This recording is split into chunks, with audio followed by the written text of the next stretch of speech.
Selamat siang Pak Rudi, saya Fania Valencia dari PJJ Ilkom 2018.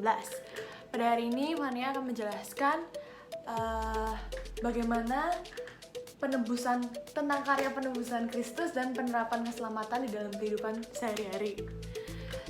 Ini untuk mengerjakan kuis 4. Jadi awal keselamatan itu sendiri itu sudah ada di Perjanjian Lama. Pada saat itu di Perjanjian Lama kasusnya berbeda. Kasusnya pada saat itu tuh ada banyak kematian yang terjadi, dan pada saat itu salah satu keselamatan yang disampaikan oleh Allah itu adalah mengoleskan darah anak domba yang di depan pintu supaya malaikat mautnya itu tuh nggak masuk ke pintu tersebut.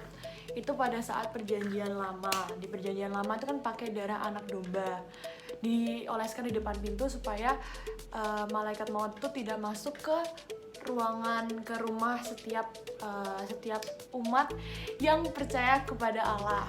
Itu pada saat Perjanjian Lama. Cuman pada saat Perjanjian Baru sendiri, seperti yang kita tahu, di Yohanes sudah diceritakan bahwa Yesus merupakan anak Allah yang tunggal. Dia yang turun ke bumi, yang menyelamatkan umat manusia lewat dirinya yang lewat dirinya yang disalib untuk menebus umat manusia.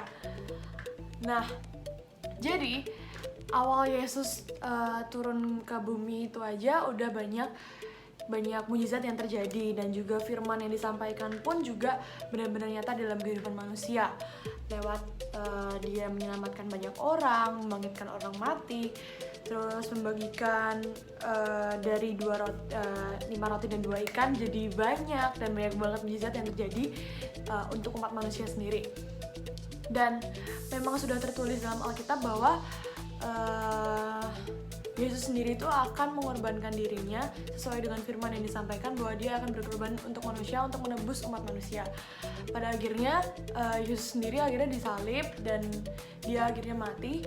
Cuman kejadiannya adalah pada saat itu ada pembangkitan. Jadi Yesus itu bangkit dari salib, dan dia akhirnya terjadi pada saat disalib sendiri itu kan banyak kejadian ya Pak, antara tiba-tiba setelah Yesus disalib dan mati pun akhirnya banyak awan-awan gelap datang, petir dan sebagainya. Tapi setelah ia bangkit pun suasananya pun juga jadi berbeda, kayak misalnya cuacanya tiba-tiba jadi terang, terus lain sebagainya. Dan pada saat itu dia juga membuktikan, di Alkitab juga sudah tertulis bahwa dia bangkit dari mati setelah dia disalib.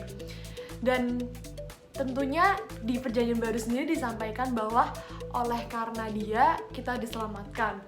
Dan kalau misalnya pada zaman dahulu kita diselamatkan lewat darah anak domba, kalau di zaman Perjanjian Baru itu diceritakan bahwa kita sebagai manusia itu harus memiliki iman kepercayaan akan Yesus Kristus. Jadi saat kita memiliki iman kepercayaan akan Yesus Kristus, otomatis kita itu telah diselamatkan. Sama seperti materi yang udah diajarkan pada sebelum UTS, bahwa kita itu diselamatkan. Sebenarnya tuh semua orang tuh bisa diselamatkan, cuman kita sebagai umat Kristiani itu diselamatkan oleh iman kita yang percaya akan Yesus Kristus, karena Yesus Kristus sendiri merupakan juru selamat umat manusia. Dan karena itulah kita sebagai umat Kristiani harus mempercayai Yesus sebagai juru selamat manusia. Dan karena iman yang kita percaya itu, kita diselamatkan oleh Yesus. Walaupun kejadiannya itu sudah sangat lampau, udah lama di Perjanjian Baru, pada saat itu Yesus disalib, tapi penebusannya itu tetap berlaku sampai sekarang karena iman kita yang percaya akan Yesus. Terus dan tentunya aplikasi dalam kehidupan sehari-hari, saya sendiri sebagai seorang Kristiani tetap mempercayai Kristus dalam iman, dan tentunya rajin ke gereja walaupun di situasi wabah saat ini Corona, tapi tetap ke gereja dengan gereja online, terus mengikuti Pondok Daud juga online, membaca Alkitab, dan tentunya melakukan hal-hal positif di kehidupan masyarakat. Misalnya kayak service learning yang udah diadakan dengan kelompok Fedi, kita datang ke salah satu penjara, dan di situ kita juga berbagi berkah dengan sembako yang kita kasih, seperti itu. Terima kasih.